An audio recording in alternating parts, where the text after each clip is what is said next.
À l'automne, il y a une plante vedette pour vos jardins, mais aussi pour la maison, c'est le cyclamen.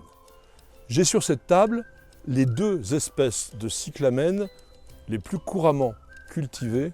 Le cyclamen de Naples, pour les botanistes, c'est Cyclamen ederifolium. Ce feuillage sur les cyclamens de Naples est tout à fait particulier, dans la mesure où il apparaît après la floraison.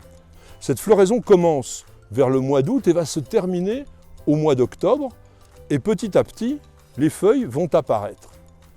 Le cyclamen de Naples est une plante à tubercules dont la base est arrondie et la partie supérieure plutôt creuse.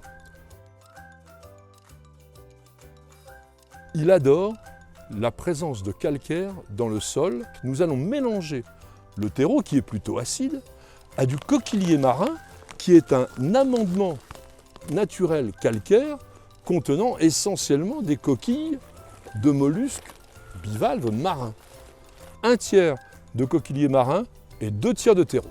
Les tubercules de cyclamen de Naples se plantent à 10-15 cm de profondeur.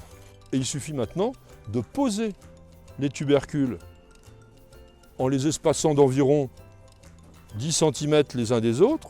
Inutile d'arroser si votre substrat est suffisamment humide. Et n'oubliez pas que les cyclamens sont des plantes d'ombre, donc on ne va pas placer cela en plein soleil.